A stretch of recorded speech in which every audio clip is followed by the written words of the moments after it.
So I'm Dr. Amy Robbins, and welcome to Life, Death, and the Space Between podcast. I'm a licensed clinical psychologist in Madium, and here we explore life, death, consciousness, and what it all means. And today I have two guests on with me. It's my first threesome on the show. We are going to be talking about Reimagine. So Reimagine is a non-for-profit organization that draws on the arts, design, medicine, and spirituality to transform taboo cultural attitudes around death and grief, and to address the inequities surrounding how we live and how we die. I have Brad Wolfe and Dara Kosberg from Reimagine on the show. Brad is Reimagine's founder and executive director, and before becoming a non-for-profit, Reimagine was initially inspired by Open IDEO's End of Life Challenge. We're going to get into that. And was led by Brad as part of an Open IDEO, I might be saying that wrong, project exploring art and end of life. Open IDEO? Is that Open IDEO is how I would. IDEO. I'm sure that's how they refer to it, but it's a user-centered organization. So if that's how you pronounce it, then maybe that's the best way to say it. Okay. Brad also founded the Sunbeam Foundation for Pediatric Cancer Research in memory of his friend, Sarah. He has an MA in Sociology from Stanford and an MBA from UC Berkeley, where he served as a lecturer on topics of innovation and design. Dara Kosberg is the director of programming at Reimagine. She has 15 years of experience developing educational programs, cross-sector partnerships, and large-scale events for non-for-profit and for-profit organizations. At Reimagine, she oversees their programming efforts, including festivals and online programming. Dara is the founding team member of The Dinner Party, TDP, a nationwide community of mostly 20s and 30-somethings who have experienced significant loss. There, she developed an initiative to create an inclusive and supportive workplace culture in the time of loss. Welcome, both of you, to the show today. If you haven't subscribed to my newsletter yet, please go to dramyrobbins.com and go ahead and subscribe. Every other week, I send out guided insights called Soul Wisdoms and also give you a little sneak peek as to what's on the show, what you can hear coming up on wherever you get your podcasts, and also what you can join me live on Fireside for. So Fireside is a platform where you can come on, the audience can ask questions and participate in my show. Also, if you haven't had a chance to check out my Patreon page, just go to Patreon and put in my name, Amy Robbins, and you can see the different levels. If you become a subscriber to any of that, then there's little added bonuses that you get at each level, 5, 10, and 20, or whatever you can to support the show. Thank you all for your support and enjoy the show. Thank you for having us. Yeah, thanks, Amy. So let's start with the Open IDEO. IDEO, and how that led to Reimagine. Sure. So it began in 2016. IDEO, which is a innovation firm, really one of the leaders in the world at thinking about how to use what's called human-centered design to build new products and solutions for some of the world's biggest challenges. And they were hosting a worldwide design competition to inspire people to develop solutions that reimagined how we might transform our experience of death for the people that we love. And as part of that challenge that they put out to the world, they hired, I was brought in to think about the intersection of art and the end of life. They saw that art might have a significant role to play, and myself as a musician who played music for many years during the death of one of my best friends, and then went on to use music as a modality to connect people around these themes, and has a background myself in design, was brought in to think about, what is the role of art and creativity around death? And it turns out, as we all know, that there's something so spiritual about our process of that sacred transition, you might say. And sometimes words alone aren't enough. And so there is quite a large role for different modalities, for music and even comedy and visual art as ways to express ourselves in those moments. And so what we prototyped within IDEO at the time was a citywide, kind of a mini citywide festival that brought together artists and creative people from across San Francisco to open up conversations using the arts as a way in to explore these topics. And to also make it more accessible for people who are afraid of talking about death and dying, because as we all know, it can be very scary to broach those subjects, and they often connote really some of the worst parts of many of our lives, and certainly that's how we're raised to think. And so we wanted to figure out a different way in to those conversations. And as we know, the arts are also a great way into any topic, whether it be a movie or I just mentioned, a comedy or other forms of art. So that really got us going as an organization to think about how we bring people from different backgrounds and different ways of thinking together, not just art, but also spirituality and religion and innovation and design, and also medicine and healing. So that we had a successful prototype in San Francisco where we had 40 events across the city in a couple of days. And it was really inspiring. And Dara, that's where I had the chance to meet you. Maybe you want to, and I met Dara there, who at that time was working with the dinner party, and we partnered together. Dara hosted one of those first 40 events. And why don't you share, if you might, a little bit about that experience? Yeah. So I hosted a dinner party that was for about 80 people to talk about community support in times of loss, when people showed up for you or community showed up for you or didn't. And this was a wonderful opportunity for the organization, the dinner party, to kind of connect with the sort of public and create intergenerational conversations. So although our community was invited, and about half of the people who showed up were in their 20s and 30s, a large number of people from the public came as well. And it was really, I participated in one of the dinners because we had people in groups of about 8. And it was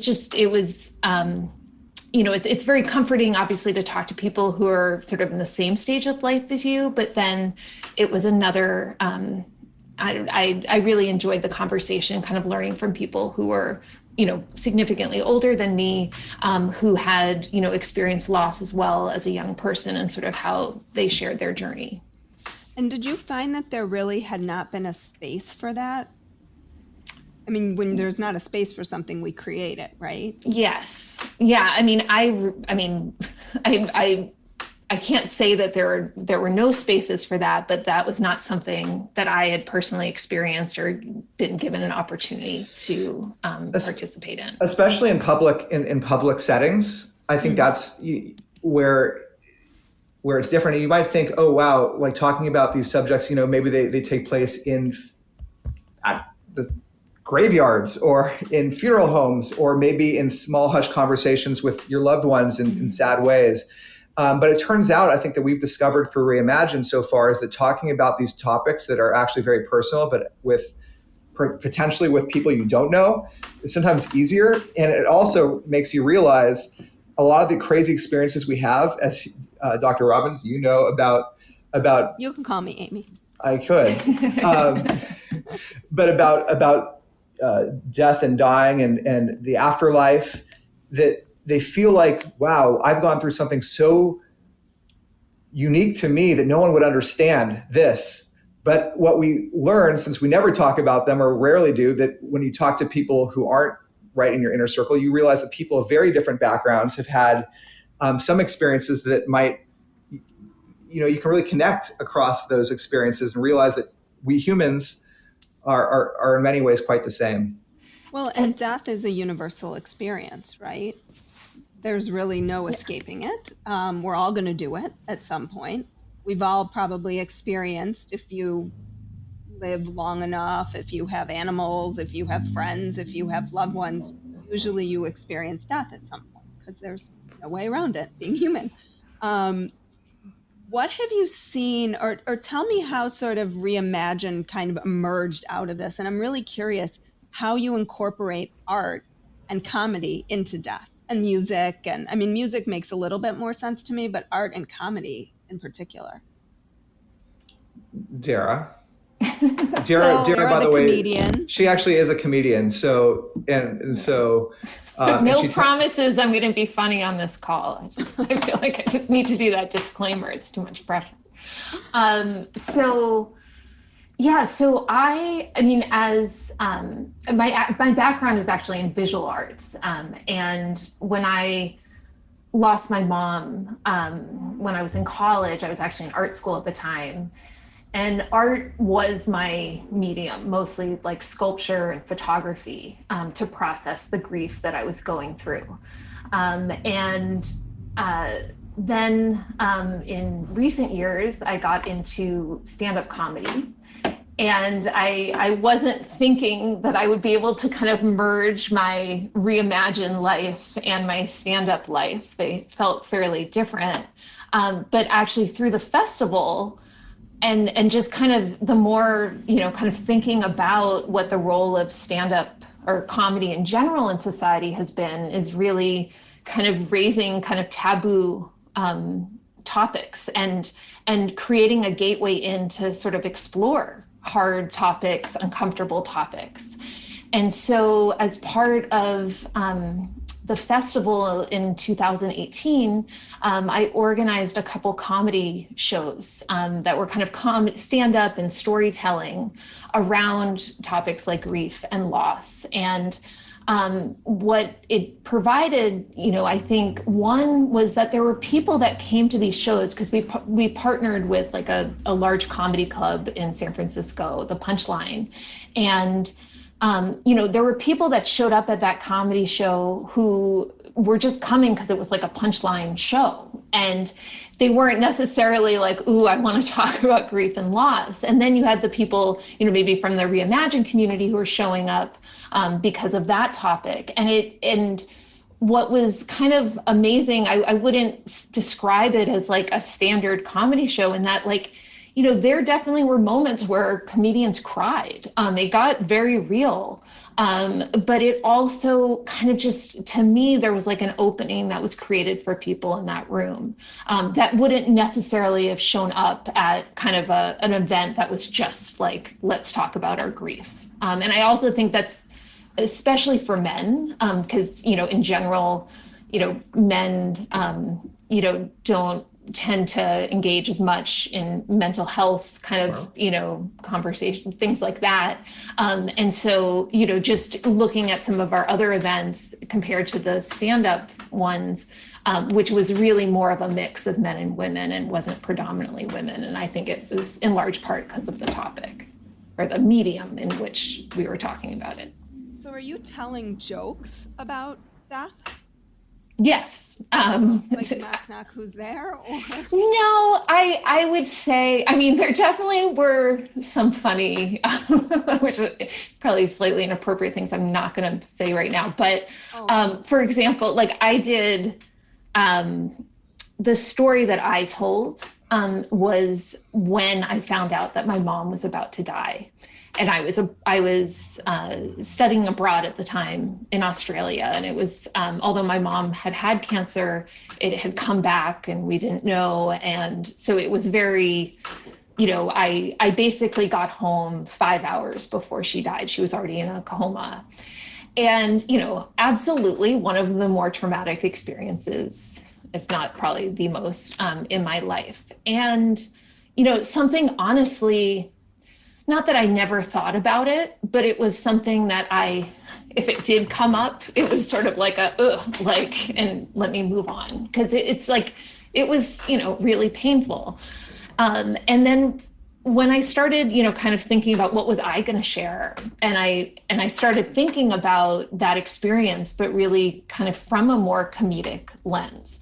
There was so much ridiculousness that I had done in those 24 hours after learning, my mom was about to die. And I did just weird things. Like I forgot that I could exchange the Australian money I had into American money. That never occurred to me. So I was like, I need to spend down all of my money before I leave. And I literally went to McDonald's and bought like 100 hamburgers for the entire dorm and just went around and passed them off. And what the other kind of part of this, not only was I doing kind of weird things, it was that everyone was so supportive of me in that process. Like I literally could have done anything and everyone was like, Dara, do what you need to do. It's fine. And it was, kind of this gift, honestly, for me to kind of go back into that experience. And it wasn't, it definitely brought up hard things as well when I was trying to do it, but it did become my own gateway to further explore something that I did have deep grief about. So I'm just laughing because I have a friend who lost her husband, and I always say to her, can we use like can we pull the dead husband card on this? And sorry, Amy, I don't know, Dara, are you? I'm hearing Amy very, very quietly relative to Dara. Like we're having a hard time hearing you, Amy. Okay, is that any better? Not much better. I don't know. Not much better. Yeah, I wasn't sure. I've been not to be a bad guest. That's great. That was the whole turn of events. Okay, I had to up my mic. No, I was just saying that I have a friend who I'll say something to who lost her husband, and I'll say, can we pull the dead husband card on this? And she's always like, of course. Like if I can't use it, then what point was it? And I think that it's interesting because so many people will not even touch the topic of death, right? Like they won't even say, how are you doing? Because they're fearful of what that opens up for people. But I think the reality is there's probably not a day that goes by that you don't think about your mom. No. Yeah. So it's not reminding you of something you didn't know. No, absolutely not. And I think I first sort of experienced this with the dinner party and kind of having a space. And this was about 10 years after I'd lost my mom. And I didn't really think I had that much to share when I had my first dinner party. And it was like when I actually thought about how many parts of my life continue to be impacted by my mom and the loss of her, and like how present it was. And it wasn't that, she comes up every day, at least once a day in different ways. But I didn't take the time or again, because I think it's a painful thing, it was a little bit of a shoving it to the side.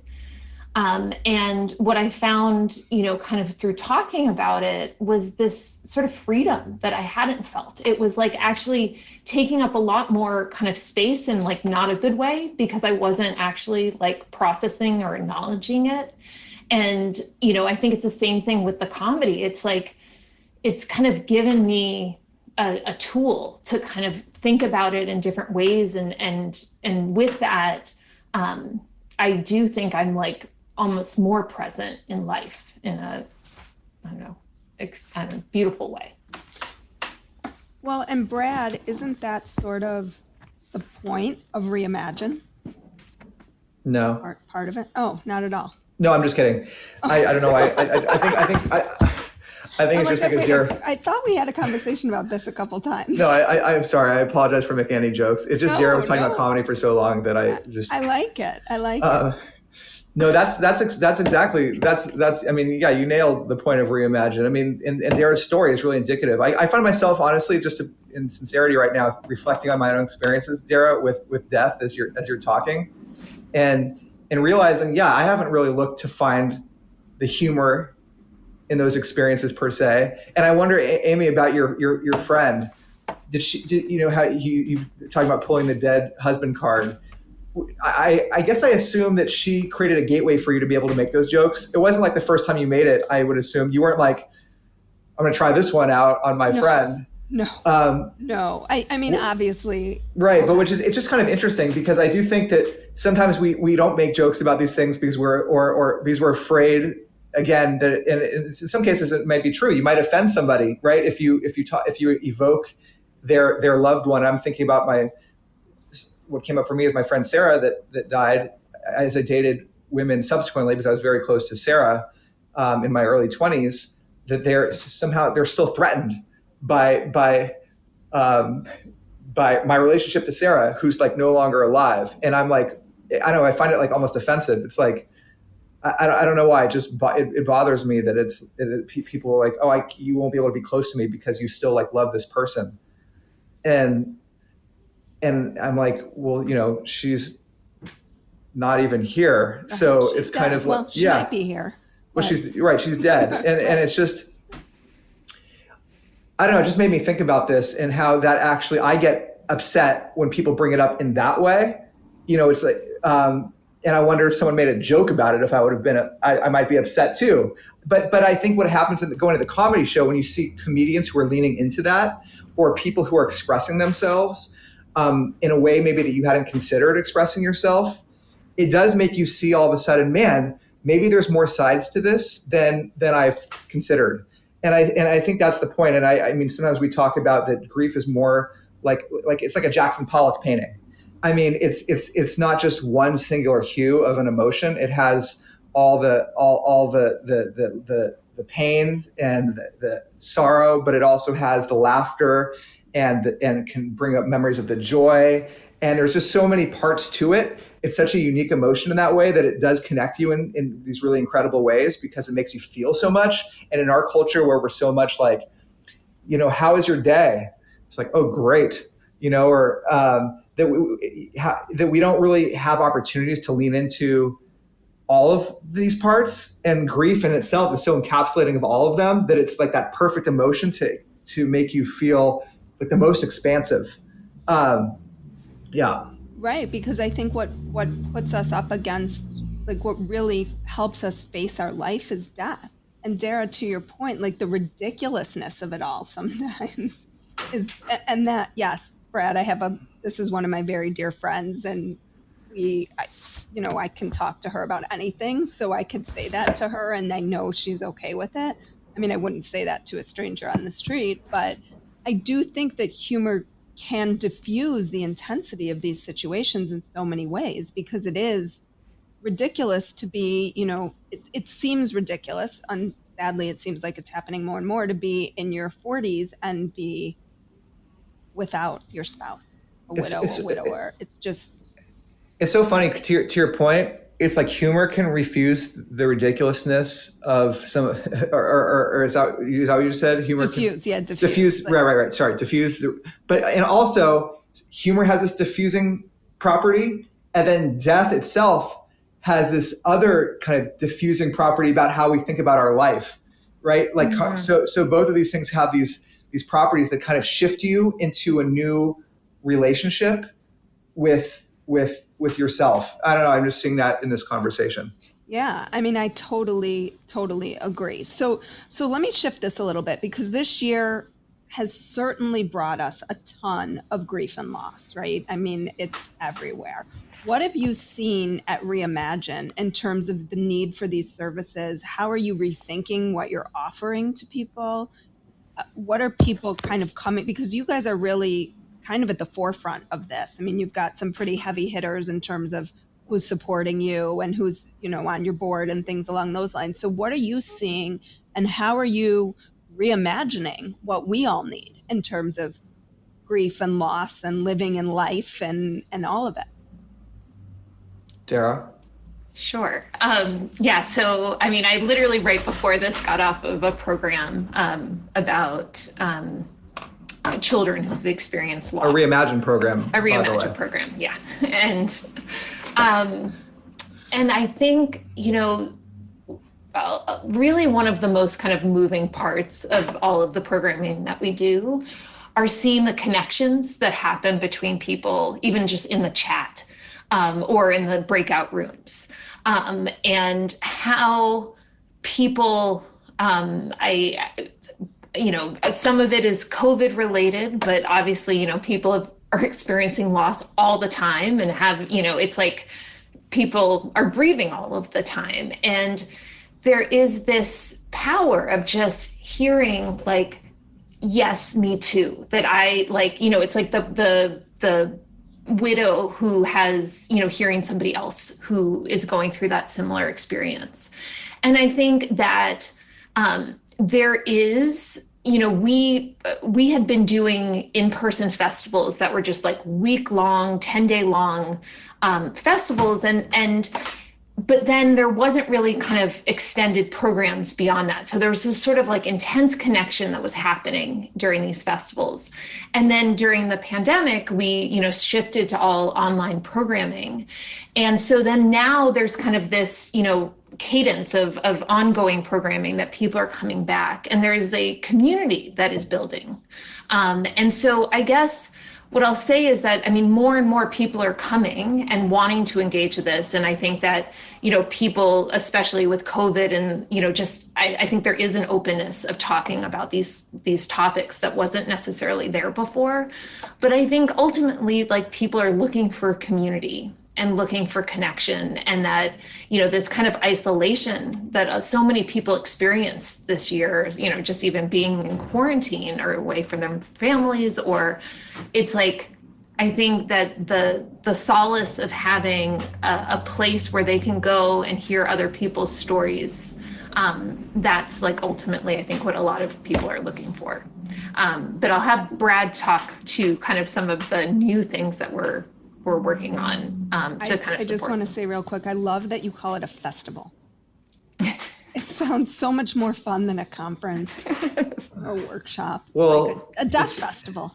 It's so funny you say that, because initially we internally considered it a festival, but some culture, we wanted to call it that for the very reason you mentioned it, but some of our partners were like, you can't call it you shouldn't call it a festival because that might be offensive, for some populations. And so we do, as an organization, work very hard to support different communities, especially communities of color and those of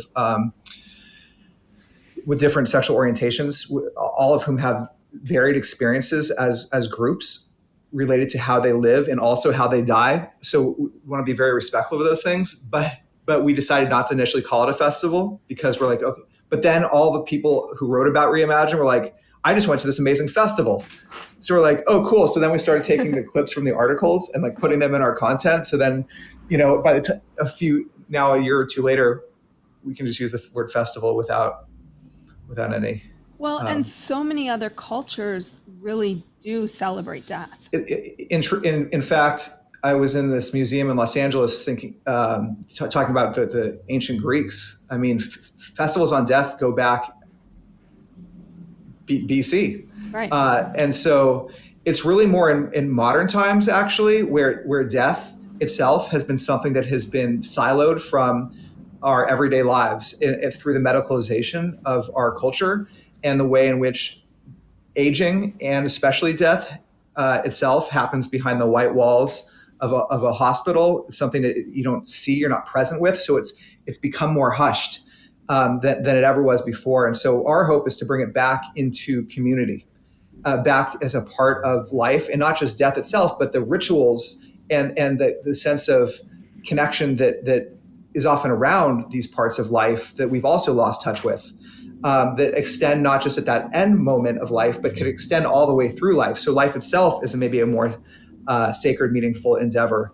And to that end, just to share and piggyback on what Dara was saying, I think the other thing that we've learned is, whatever you think about politics, when Joe Biden says build back better, this question of better is a very interesting one, because I think we often in our culture just talk about being resilient and just being strong, and can we just like survive and get past this?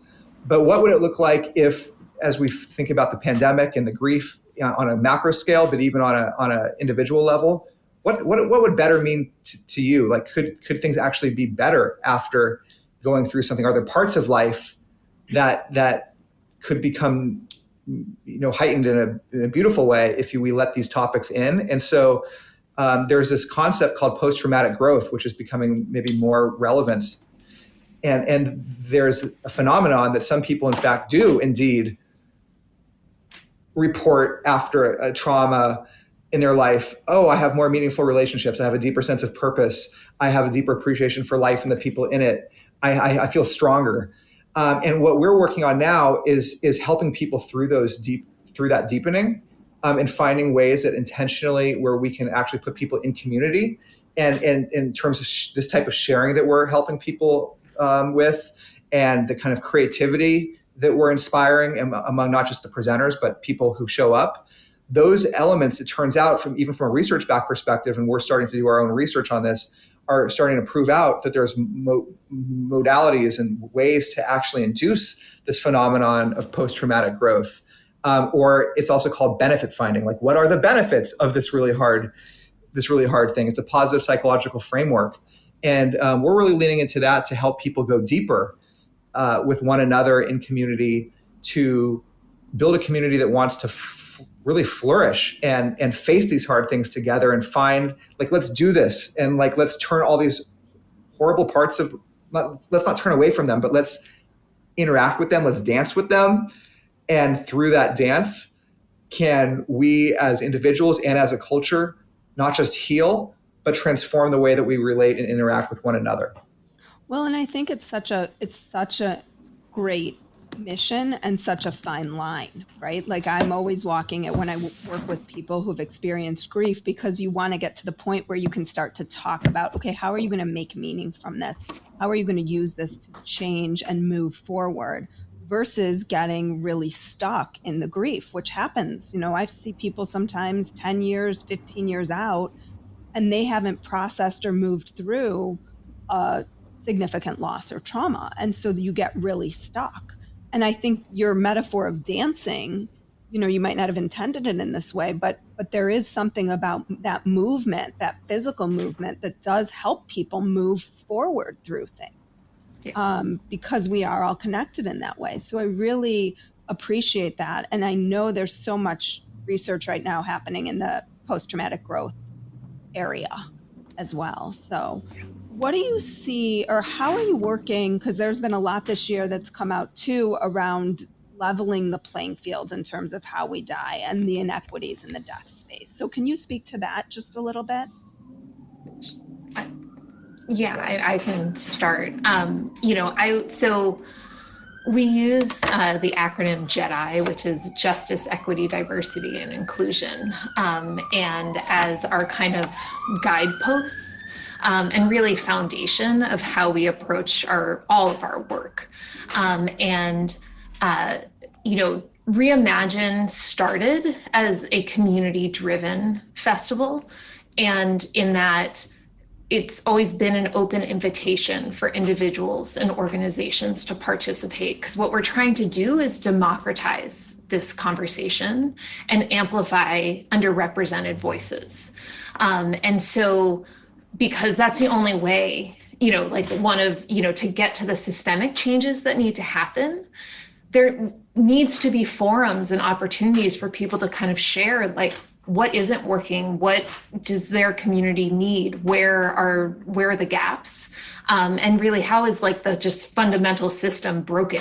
And so we have, I think the way that Reimagine, how we approach our, programming, is that we have many conversations directly on the inequities that are happening in healthcare and at the end of life, and kind of all the different ways that is playing out, and what are the sources of those inequities. But we also are having, just in terms of trying to amplify voices on maybe topics that, it's still embedded in part of the conversation, but it's kind of like trying to get different underrepresented voices talking and creating events and opportunities for people to participate. And we created a series called Table Talk, which the idea is that it's by and for different underrepresented communities. And we started with the African American community, we've done the Asian American community, the LGBTQ community, and we're kind of underrepresented also in terms of, people who have various impairments, whether they're, chronically ill, physically have physical impairments, trying to kind of just work with people from those communities to provide the conversations that really uniquely address the, needs and interests of those communities. So I don't know if that was too much, but it was a wonderful response from my perspective. Thank you. What is your hope? Brad, did you have anything you wanted to add? Maybe the one thing I'll just share is when we think about death as perhaps life's greatest transition and transformation. So it's like, what a shift that is, life itself, right? From going from this alive state to a totally different state, this transformation. And we think about transformation in general. I mean, Dara talks a lot about transformative justice. And when we think about the shifts that need to take place in our culture, it's like there's so many parallels that we can take from these shifts and what it means to transform something and learning. And so we've just done a lot of thinking about transformation and how to consider that on this individual level, but on a broader social level. And what is it going to take? And creating some models out there for what it looks like when transformation happens in a beautiful way. Because there's so many models in our culture, like interventions that are so important that point out inequities, that call out things that aren't working. But we want to try to create models to showcase how things actually could work. And so our festivals, I think, were indicative of that by intentionally bringing together people from different backgrounds, all coming together because these topics are universal, and a universal transformation, to engage in this dialogue, and then intentionally thinking about that on so many different levels. Like, what does it look like to see something when it works, when you see people from different cultures sharing openly, when people who are white aren't necessarily centered in a conversation, but are allies to communities of color? Like, what does that actually look like in practice? And we're really on the front lines in many ways, I think, in experimenting with what that could be. And so this intersection between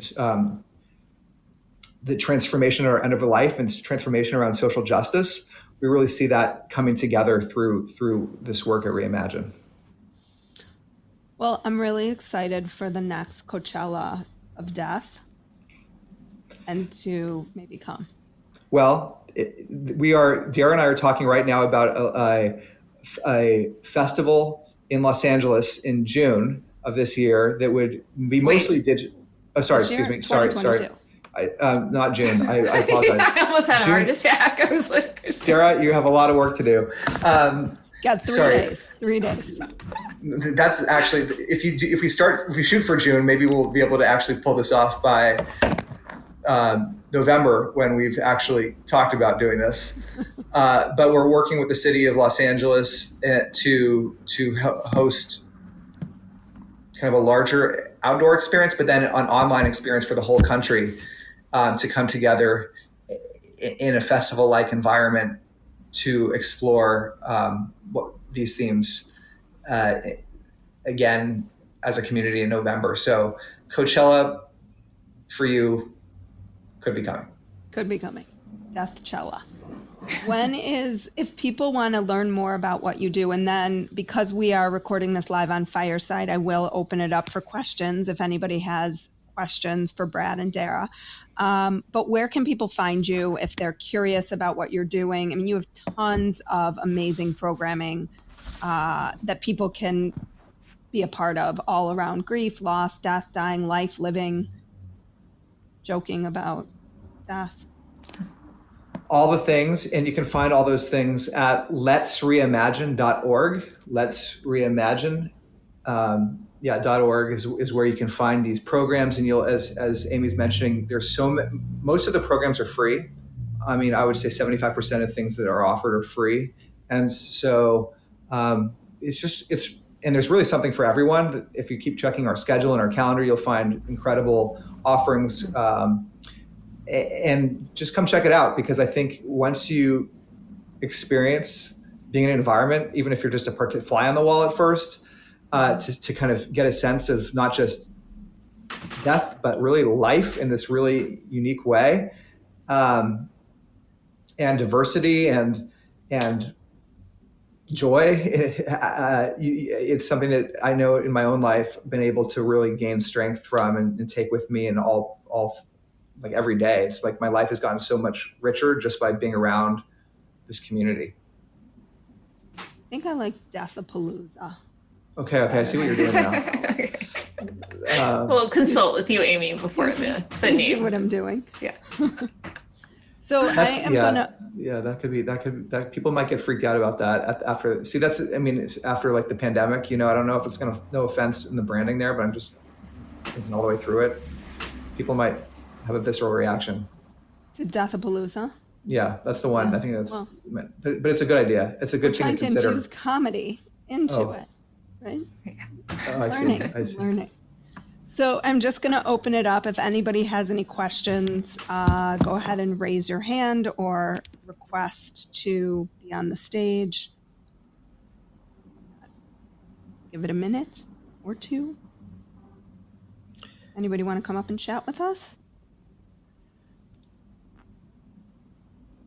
Oh, okay, Troy. Troy, just push the monkey to unmute yourself. There's comedy in that. Push the monkey to unmute. That's funny. Push. You talked about a couple things that I thought were really interesting. I had an interview this morning with a lady that does. She's director of cultural intelligence for a small organization called Fresh Expressions, and we were talking about justice and things like that. And what you said, I thought was really interesting. I think this was Brad, was how do we reimagine what these things look like? Because oftentimes we can say, hey, this is what's wrong, and that can become, this is in a sense airing our grievances and saying, hey, this is the problem. But what does it look like? What could it look like in the future if these things didn't occur, or if these things weren't occurring, or these injustices weren't? And so my question would be to you, and you didn't get into it as specifically, and I just thought this might be a good question, was what are some of the things that you've seen that you would love to see? Hey, this is what it would look like if we were to walk through this completely. If kind of your, and I wouldn't say utopia, but what are some of the things that, how would this look like if we were to live like this and reimagine the way that you are using your organization and your festivals to look like? I love that question. Dara, do you want to take a crack first? I was trying to pull up something I wanted to find, but I don't know if I can find it. Oh yeah, here we go.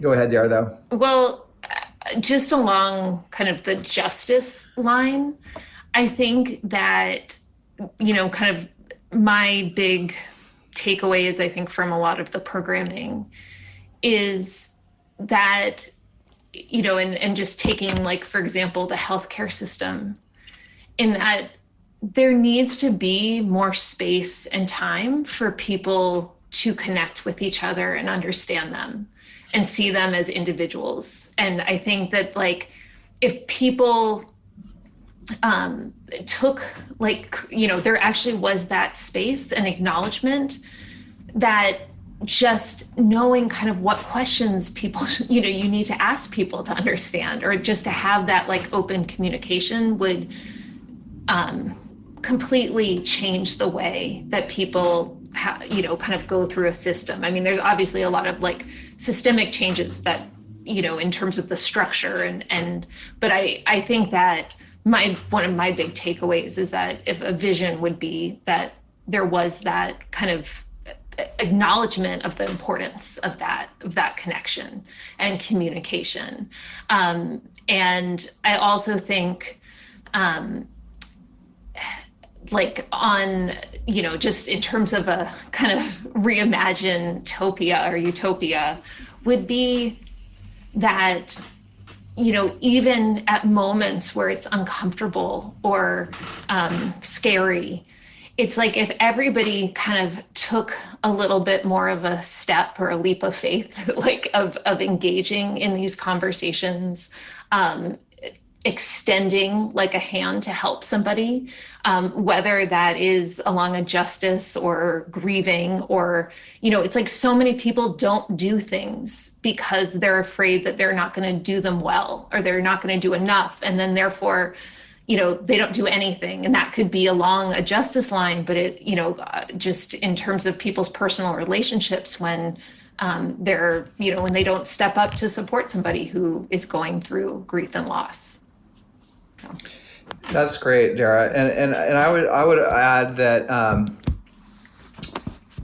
two things. One, that by relating ourselves to death, it's one way to be more present. It's like almost the fear of it, our own mortality, and becoming conscious of it just helps us focus on what matters, first of all. And so it's like, okay, maybe the bullshit could kind of like fade away a little bit. But in terms of what the vision would be, we talk at Reimagine about two lenses to see the world through. One is what we call the red lens, and then one's the green lens. And the red lens is one that's more of a fear-based approach to life, where we think there's something wrong with this person. Maybe they don't have the answers to their own questions, and it's your job to kind of fix them. That other people around you are like a drain on you. That the other person's commitment and motivation in the world are questionable, right? But the green lens is seeing other people as heroes, as whole and complete for who they are, that they have goals and dreams and a desire to make a difference. Everyone has that desire, that every person has their own answers, that also that other people are contributing to us right now, no matter what they're bringing to us, they're contributing, and that other people deserve to be treated with dignity and respect. And so when we start trying to look through life through the green lens, it just opens up how we relate to all people. And it's not something that you have to treat, this person with or that person with. It's just a lens to see the world. And when you start seeing things through that lens, which I think starts happening when, when you listen to other people, you start realizing that they are those things. And so by opening up those spaces for those conversations, I think we can move people toward that greener lens. And that, for me, would be the ultimate vision for what the world looks like when everyone's treating each other through that different kind of lens that's more like a lens of love. And I know maybe it sounds hokey, but I think at Reimagine, when you start seeing people come together from different backgrounds and different ages and different persuasions to find commonality, and you realize our human experience is so much more similar than it actually is different, even though there are differences. Realizing those similarities will help us kind of have more empathy to help people pull through the things that are currently different that need to be fixed. Well, and I just want to add sort of where you started, Brad, is this notion, I feel like, of a contemplative death practice, that you're every day kind of contemplating the possibility that today could be your last day, is a really, really powerful experience. Or that anybody you love, this could be their last day. Or that anybody you interact with, that could be their last day. Because then what do you want the nature of those interactions to feel like? And it really does shift the way that you are in the world. So, I mean, if you think about it, Amy, to your point, like, how when you leave I don't know if you guys experience this or think about this, but if you leave and you're about to go out of the house, you want to like kiss your kids goodbye, right? Or say like, I love you when you leave. Like, why do we do that? I mean, what is the ultimate reason why leaving at that moment, why we're saying goodbye in that moment with like, oh, I've got to make sure I say goodbye, like before I go out of the house. I mean, it's really related to this unspoken understanding that we have somewhere deep in ourselves that like, man, this might be the last time I ever see this person because death is inevitable for all of us, and you never know when it's going to happen. Right. But kind of holding that more central in that belief and extending that out to these other parts of our lives, Troy, I think could make a difference. So thank you, Troy, for coming up and asking that. Also, I'm going to invite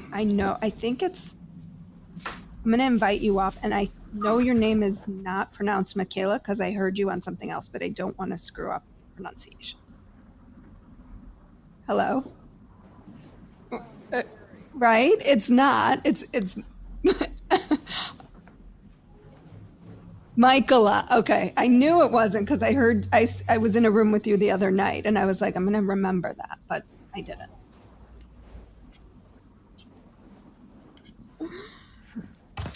So thanks for coming on up. What can we talk with you about?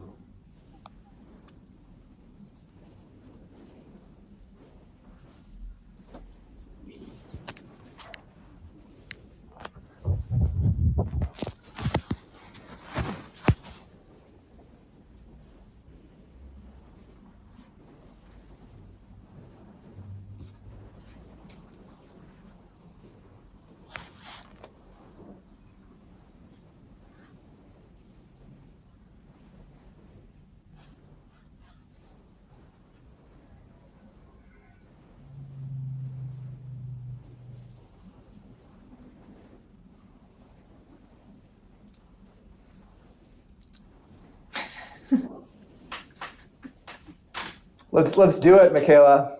Oh, Michaela. Oh, Michaela's invited too, but definitely would prefer Michaela now. Sorry.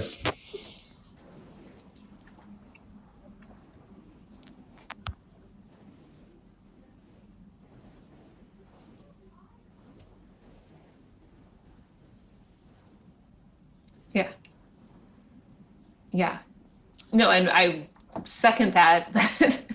And just the way that we've designed. I had a monkey mute. I thought I tried to really click into my by the community. So I would I can share my email address. I'm sorry if I'm butchering your name again. But then I pushed some strange button, and then the next thing you know, I was like floating into some other world. Oh, you're right. I forgot that. I thought I accidentally brought somebody else up.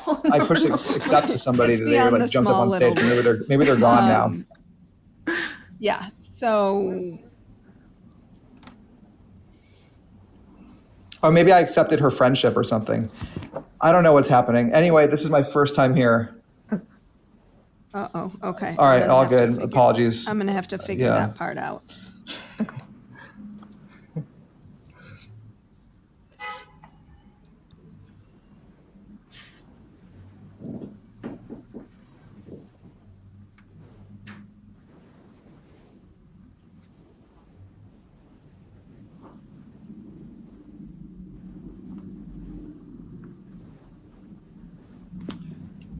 It's okay. I like the way you're saying it. Yep, we got to use, all piggyback on each other to help each other out for sure.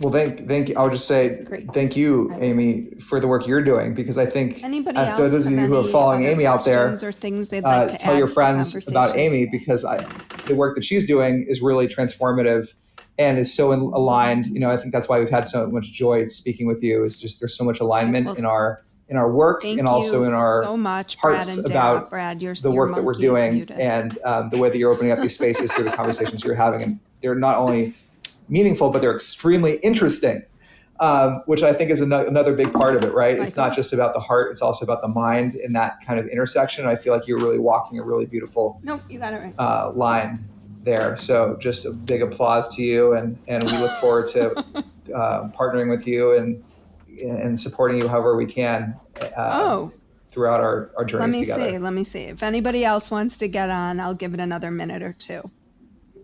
I know I'm still learning all the buttons and everything. Oh, she's back. Oh, she said no worries. No worries. It's all good. So thank you both so much. Excited that we finally did this. We've spoken a couple of times, like offline, and always have a lot of fun and laughter when we do. So thank you for actually sharing this. You're an incredible open IDEO. What is with the world. So thank you both so much for your time today and for everything you're doing in this space. It's really incredible.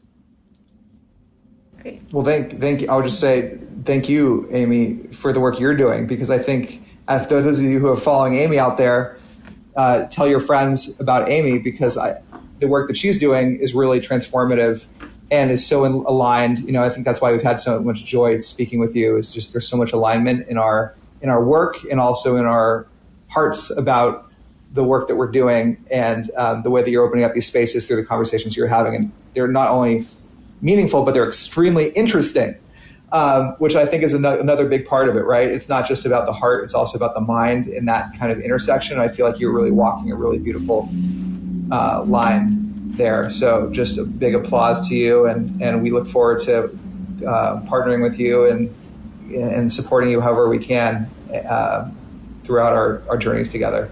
Thank you. Yeah. Thank you both Amy. so much. And thank you everybody for listening today as well. Like what you heard today and want to hear more? Wondering what comes next and what it all means?